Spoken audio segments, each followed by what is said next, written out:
मिनश्शैतानिर्रजीम बिस्मिल्लाहिर्रहमानिर्रहीम। आज का हमारा जो टॉपिक्स है वो है फाइलम सोलेंट्रेटा।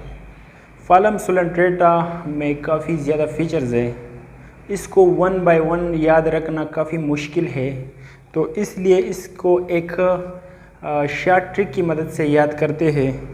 चलो, तो वो शॉर्ट ट्रिक क्या है वो आप सबके साथ शेयर करते हैं। फाइलम सोलेंट्रेटा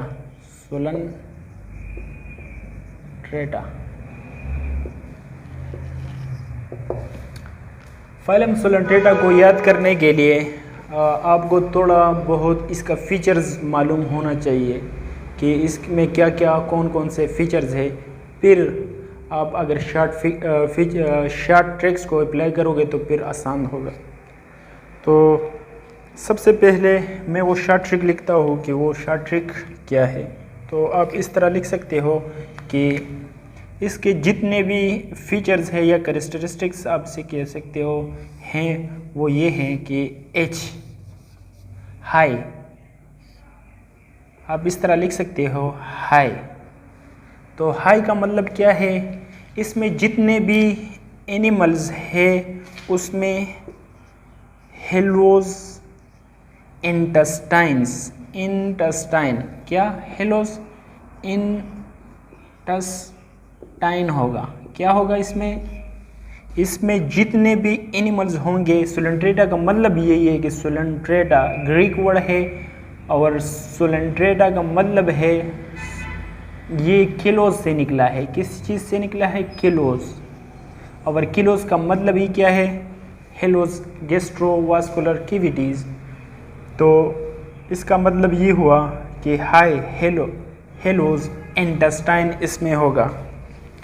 दूसरा क्या है? नडीरिया। सी को हम किस लिए लिख सकते हैं? सी का मतलब है कि इसमें नडीरोब्लास्ट होगा। नडीरोब्लास्ट होगा, ठीक है। इसका दूसरा नाम क्या है? नडीरिया, ठीक है। तो सी किस लिए हमने लिखा? इसमें नडीरोब्लास्ट होगा।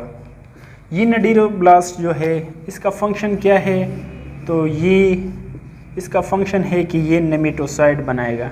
नेमेटोसाइड्स क्या बनाएगा? नेमेटोसाइड्स बनाएगा। और वो नेमेटोसाइड्स जो है उसका फंक्शन क्या होगा? हम कहते हैं कि उसका function intracellular digestions, intracellular and extra cellular digestions. इसका बात क्या आता है? डी का मतलब क्या है? डाइजेशंस के लिए आप इसे लिख सकते हो डाइजेशंस, ठीक है। I for intracellular and extra cellular, D for digestions, या डी फॉर आप इस तरह भी लिख सकते हो कि डिप्लोब्लास्टिक। इसमें जितने भी ऑर्गेनिज्म है वो डिप्लोब्लास्टिक होगा, ठीक है। इसके बाद ए है, ठीक है।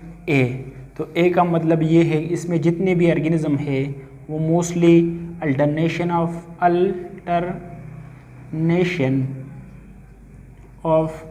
जनरेशन शो करेगा, ठीक है।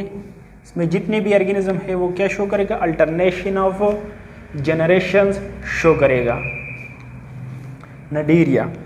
इसके बाद आर है, अल्टरनेशन ऑफ जनरेशन का मतलब क्या है? ये हमारे पास रिप्रोडक्शंस है, रिप्रोडक्शंस। अल्टरनेशन ऑफ जनरेशन हमारे पास क्या है? ये रिप्रोडक्शंस है।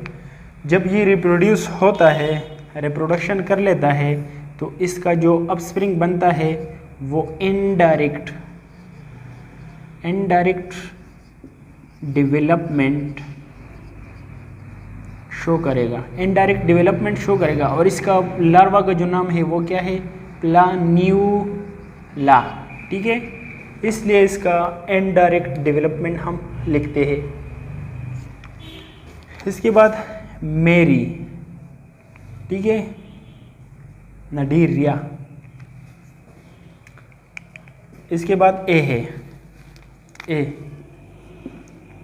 ए का मतलब क्या है, इसमें जितने भी ऑर्गेनिज्म है वो एक्वेटिक है, एक्वेटिक।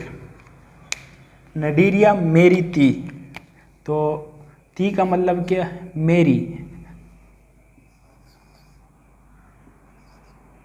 मेरी। इसमें जितने भी ऑर्गेनिज्म है वो मोस्टली मेरीन्स में रहते हैं, मेरीन्स में, ठीक है। मोस्टली किस कहाँ पे रहते हैं, मेरीन्स में रहते हैं।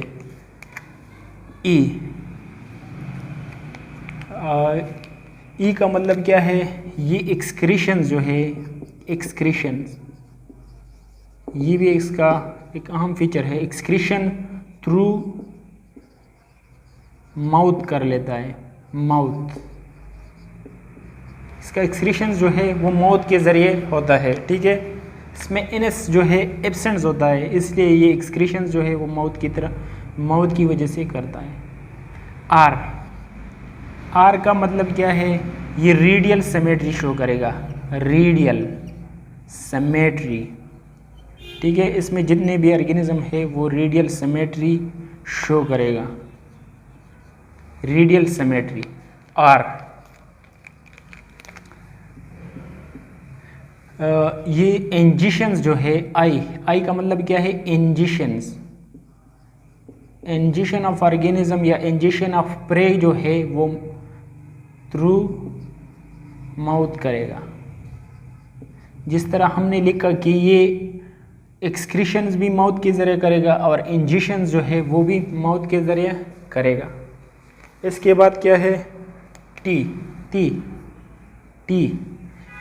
इसके जितने भी ऑर्गेनिज्म है उसके टेंटिकल होंगे, टेंटिकल, और वो टेंटिकल्स जो है उसके साथ ये क्या करेगा, प्रे करेगा, और वो एक हिपोटॉक्सिन रिलीज करेगा, हिपोटॉक्सिन,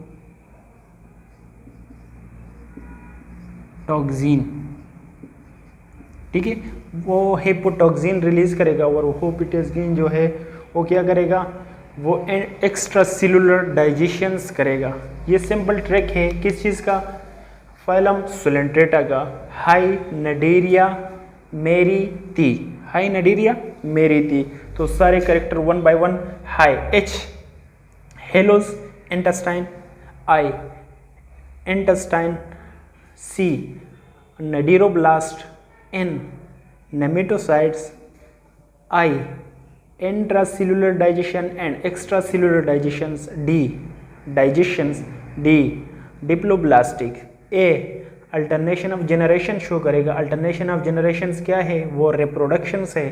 जब reproductions करेगा तो I indirect development शो करेगा, और इसकी जो लार्वा है उसका नाम क्या है, प्लेनुला। इसमें जो मोस्टली ऑर्गेनिज्म है वो एक्वेटिक हैबिटेट में रहते हैं। एम का मतलब क्या है, मोस्टली मेरीन है।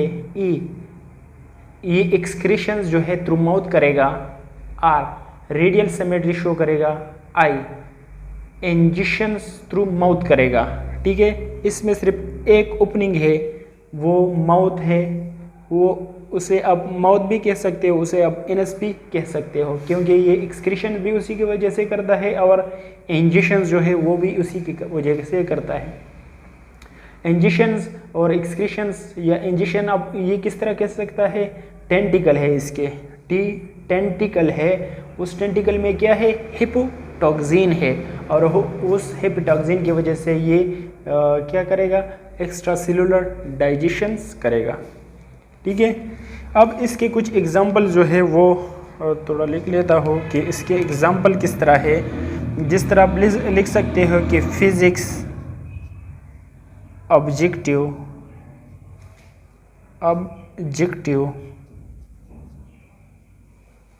फिजिक्स ऑब्जेक्टिव, ठीक है,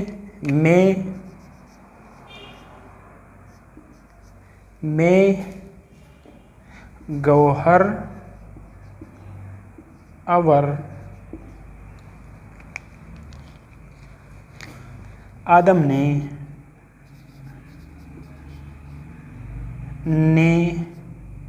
पेन हाइड किया, ठीक है। एग्जाम्पल इसका आप इसी तरह याद कर सकते हो कि जिस तरह फिज़िक्स है, इसका क्या मतलब है, फाइसीलिया, फाइसीलिया, मेन पुर्तगीज ऑफ वॉर्स फाइसीलिया। इसका मतलब है, ऑब्जेक्टिव का मतलब क्या है, ओबीलिया, ओबीलिया, ठीक है। मेन, मे मतलब मेडिटरीना, मेडिटरीना। गौहर का मतलब क्या है, गोरगुनिया। आर का मतलब क्या है, आर का मतलब है ओरिलिया, ठीक है, ओरिलिया। आदम का मतलब क्या है, इसका मतलब है एडमसिया, एडमसिया। एन का मतलब क्या है, नडेरिया। पी का मतलब क्या है, पेनेंटोला। और आर का, हाइड का मतलब क्या है, हाइड्रा, हाइड्रा। तो इसके सारे एग्जाम्पल जो है वो एक ट्रिक की मदद से आपने सब सीख लिए। फिज़िक्स ऑब्जेक्टिव में गौहर और आदम ने पेन हाइड किया, ठीक है। तो फाइसीलिया, फाइसीलिया, ओबीलिया, मेटेरिनिया, गार्गुनिया, ओरेला, एडमसिया, पेनेंटुला और हाइड्रा, ठीक है। इसके बाद हम क्या पढ़ेंगे, अल्टरनेशन ऑफ जनरेशंस। इसमें 2 डाइमॉर्फिक है, इसमें जितने भी ऑर्गेनिज्म है वो डाइमॉर्फिक है। तो इसका एक फॉर्म को हम पोलिप्स कहते हैं और दूसरे फॉर्म को हम मेडूसा कहते हैं। उसमें अल्टरनेशन ऑफ जनरेशन किस तरह होता है वो हम